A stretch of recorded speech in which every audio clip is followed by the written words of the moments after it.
vows I give for countless reasons. You are the most beautiful woman in the world, and no one makes me laugh like you do. You're my most trusted advisor, and have always been a voice of reason when I am lost. You are my peace when I am angry. You are my patience when I am restless. You are my joy in all things. You truly are my better half. For these reasons and many more, I vow to always hold your counsel above all others. I vow to protect you against any who would do you harm. I vow to put your well-being and happiness above myself and all others. I vow to continue to grow as a person into the man you deserve and grow with you through our marriage. I am yours forever and always. I choose you and honor you've chosen me. Finally, I vow to honor you, love you, and cherish you always. You are the love and light of my life. When we were 12, I knew what love at first sight felt like. When we were 14, they said it was puppy love and that we'd grow out of it. When we were 16, they said I would move on and forget about you. But that was still my biggest heartbreak. I knew the day I met you, my life would change forever. I'm so thankful that each time you came back in my life, throughout all the years, you are my very best friend. I'm also so grateful of the time we spent apart because we got to learn and grow so much, bringing us here to this day. I'm so proud of the man you have become. You inspire me, support me, adore me, and make me want to be the best version of myself. You taught me what it is to be a team, us versus everything else. I vow to honor and respect you, to be your biggest supporter, to celebrate your successes, and to work towards the life we've always dreamed of. I don't care where we are or where we live, because anywhere with you is home to me. You have kissed 1,000 times and maybe more, but today the feeling is new. No longer simply partners and best friends, you have become husband and wife. Today your kiss is a promise that will bind you forever. You may now kiss the bride.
Well, as she said, hello, my name is Anna. I've been a close friend with the bride for the past 12 years. Bailey has been one of the most loyal, caring, and fiercest friends I have ever had. She has the biggest heart for those that she loves, which will benefit you. She has shown up for me at 2 o'clock in the morning when I needed to move, and she's bullied into my first date with the man that is now my husband. She's been there for so many times over the years. I also have to point out all the times I was there for her, ups and downs, and her talking about her long-lost love, Ethan, a man that in the first 8 years of our friendship I had never met. But she always brought you up, so when she told me she was dating Ethan, my first thought was that Ethan. And honestly, I wondered if this mystery man, love of her life, was real or a figment of her imagination. The day Bailey wanted to bring you over to meet me, I was sure that there wouldn't be anyone standing there by her when she knocked on the door. Which, Bailey, I think it says a lot that I'm willing to meet your imaginary friends. I'm so honored you can call me your best friend. But I finally met you, Ethan, and I thought, oh, thank God he's real. I'm so glad to see you sitting here, a real person. After meeting you and seeing you two together and how Bailey's life has grown, I couldn't be more happy to be here to witness you two get married. You have given Bailey so much love and encouraged her to chase after a beautiful future. You two were made for each other. Ethan and Bailey, watching all the things that have changed for you two since you started dating, I couldn't be more happy for my friend. Ethan, the heart you have for her and wanting to take care of her is something everyone wants for their best friend. And Bailey, the way you love those around you and fight for them, I know Ethan will never have to wonder if you'll be there for him. So here's to the new Mr. and Mrs. Bone. May your marriage be blessed, long, and full of love. Cheers. Hi everybody. As I was introduced, I'm Caitlin. I'm gonna see if I can make it through without crying. Just bear with me. For those of you who don't know me, I have been friends with Bailey since kindergarten. We met back at Maple Grove Elementary School, which is wild to think about. We were totally unaware of the friendship that would develop to what it is today. I realized I couldn't shake this woman even if I tried, so eventually I accepted my fate. It's actually really funny being here today, making this speech, because growing up, Bailey was always pretty firm in her stance with marriage. Nodding heads, people know.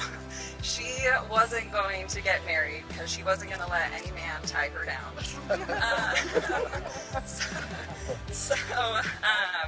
I'm pretty sure her words were, "I'm a free spirit, no ring will ever tame me." How that has changed as we got older.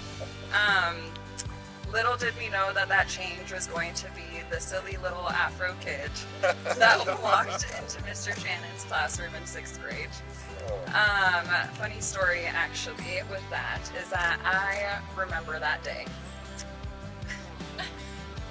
Ethan walked into our classroom and Bailey was already smitten. And like little girls, we all whispered about the new mystery guy that just walked in. We're like, who's this? And Bailey, being the bold, fearless woman that she is, she was like, I'm going to go introduce myself. And we were like, that's crazy because boys are scary and they have cooties.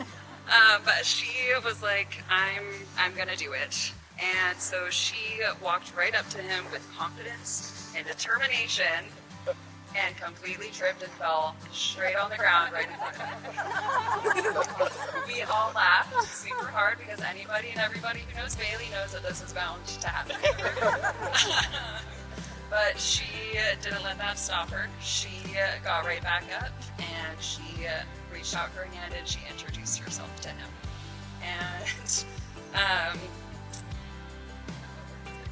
And in that moment, I had no idea that she met her future husband. Since then, the development of their relationship has not been rainbows and butterflies. This has been 15 years in the making. 15 years. High school tore them apart when they went to rivaling schools. They dated other people and lived their lives. Until, like a boomerang, this man continued to come back into the picture. And luckily this time, he stuck. Bailey, you have been my partner in crime. Through countless adventures. We've laughed until we've cried. And we've cried until we've laughed. And I can't imagine having anybody else there by my side through life. Ethan, a little over 4 years ago, you waltzed back into our lives, leading this time for forever. I'm so very grateful that you did. Not only did you win her heart, but embraced her spirit, all of her quirks, and joined her on this wild ride of a life. Now, as someone who's witnessed your journey together from the beginning, I have a little bit of marriage advice from somebody who's not married, so take that as you will. but always remember, it's both of you against the problem, not you against each other. Keep laughing. Remember to find the humor, because laughing is truly the best medicine. Remember to be each other's biggest supporters, especially during the tough times, because there will be plenty. And most importantly, keep the adventure alive. Life is too short to be anything but happy. So here's to Ethan and Bailey. May your lives be filled with endless adventures, belly laughs, and as much joy as both of you bring to everyone around you. Hello, I'm Zach, as just said.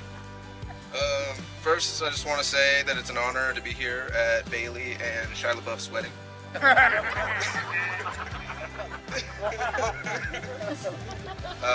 No, but in all seriousness, I was surprised when you asked me to be your best man. We have grown a lot closer over the years, and I'm honored. I just wanted to offer up a comparison. I can mostly speak for Ethan's side of things, being his cousin. I remember when he started talking about Bailey, and I remember every moment that he said he would never get married. Never. Unless it was Bailey. Granted, he's been saying that since he was 14. He said nobody would tie him down except for Bailey. And he's one of the most determined individuals that I know. If you compared 14-year-old Ethan to Ethan now, he would tell you that his dream is to become a Marine, and he fucking did that. He would tell you that he was going to marry Bailey, and he fucking did that too. And I'm just so proud of you, dude. This little cousin got me in more trouble than anybody in the world. Love you, man. Love you, both. Thank you.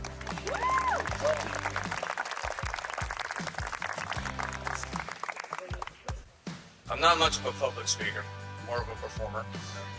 Bullshit. So, before I start this, will you place your hands on the table, please? Bailey, put your hand out first. Ethan, put your hand on top of hers. This is a tradition in my family. Where we come from, we're all about love and holding on to what you hold near your heart. So, it's not that bad. Come on.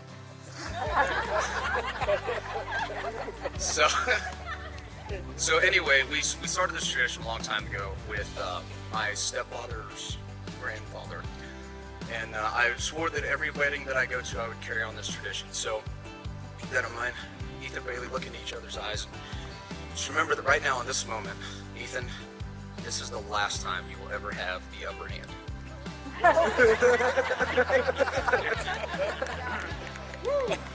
Just real quick, I remember the first time I met Ethan, we got in trouble together in boot camp, and the first time I met Bailey, I remember it like it was 2 days ago.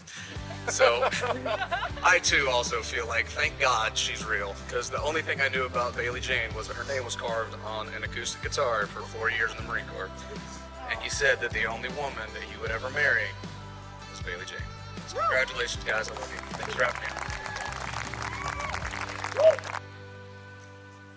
Good evening, ladies and gentlemen. So, first I would like to point out that the key to this persona is the belligerency. Mostly noted from him throughout the Marine Corps multiple times, I have been called one of the most annoying persons on the planet. So I will take that as a reward. Anyways, from from slamming my head over in South Korea to dragging my face in the dirt over in 29. Congratulations. Take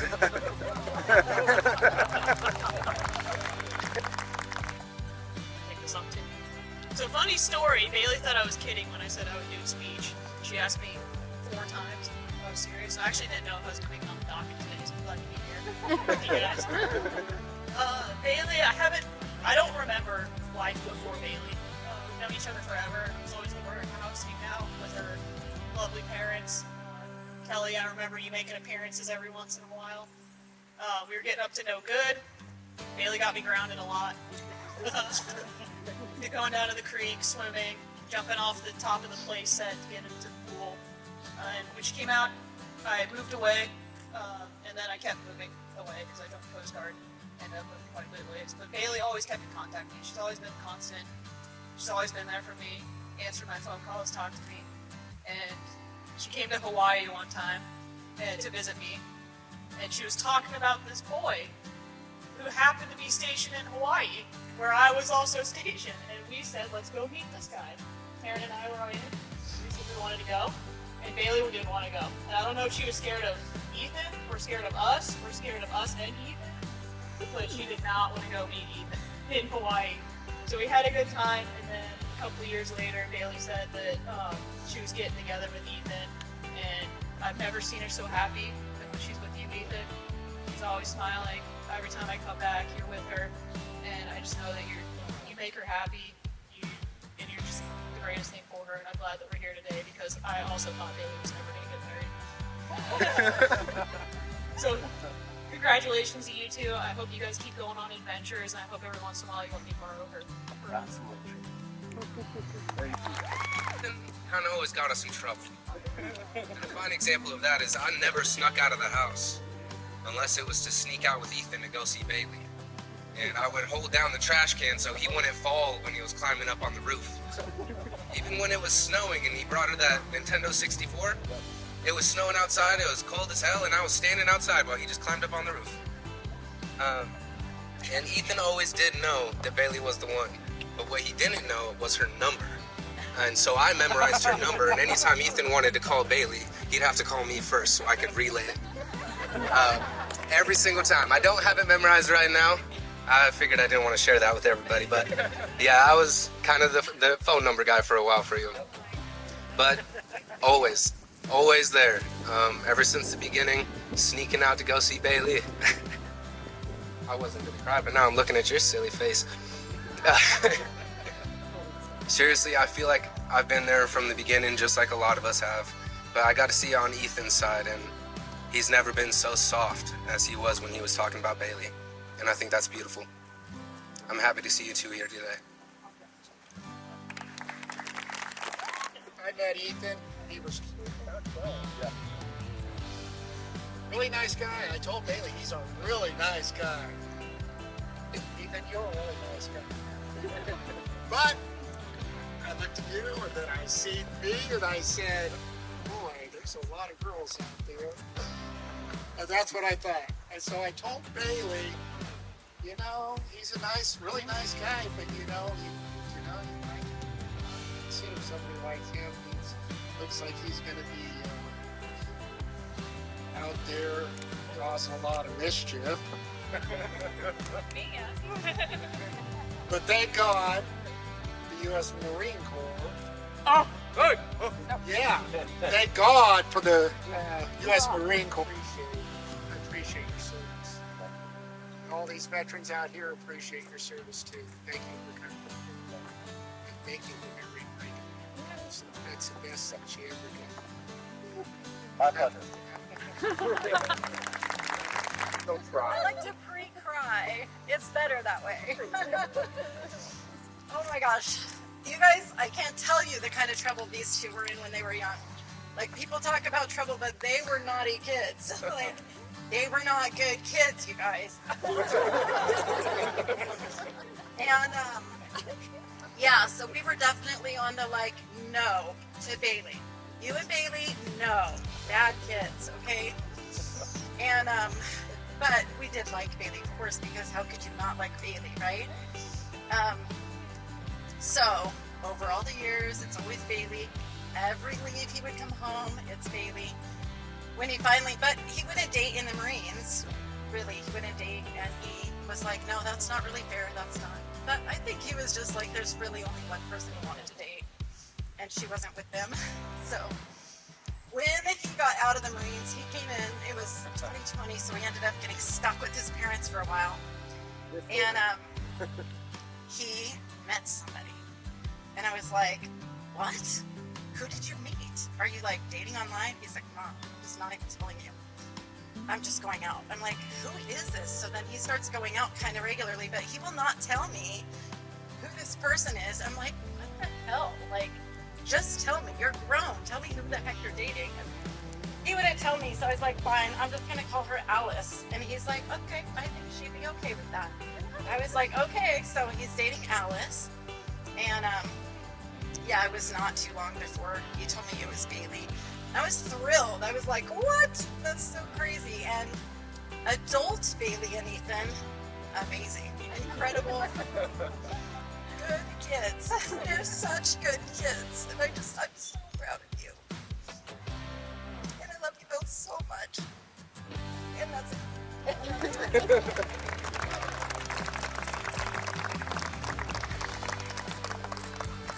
Okay, so some of you might know I'm Ethan's sister, for better or for worse. We have many memories together, from dressing him up in dresses and jewelry and acting like he was a third sister in the family, to fishing for crawdads with hot dogs on sticks, and to the time we decided to wrestle and he put me in a headlock and slammed me against the wall. And our parents quickly made a rule against wrestling each other, though I think I'd stand a chance today if we're gonna get. I also have many fond memories of Ethan and Bailey together. One thing that most people wouldn't know is that when I was growing up, my parents made a rule for us when it came to dating. If we had anyone that we were interested in dating, they had to come and complete a 1,000-piece puzzle with us at the house to prove their commitment and spend time with the family. While there were multiple kids in the house, Ethan was the only one to attempt this challenge with Bailey. As the oldest sister, and as a teen with no prospects to move out of this puzzle with, I made sure to watch them closely when they worked on the puzzle together. They'd take breaks to go jump on the trampoline together, and I'd call them out and complain to my mom, saying they weren't allowed to do that. They were getting too close for two people who hadn't finished 1,000 puzzles. But truthfully, I was just jealous that my youngest brother had beaten me to something that I hadn't found yet. And as the years passed and distance ebbed and flowed with them, it did the same for Ethan and I. We went from your typical strained and jealous sibling relationship, after he stopped dressing up with us, of course, to a close one, messaging daily while he was away in Hawaii or Japan or wherever he was told to be. And I went from watching him with Bailey all those years to never hearing another girl mention Spencer. And then I got to see them reunite on visits home, hear of the blossoming of their relationship.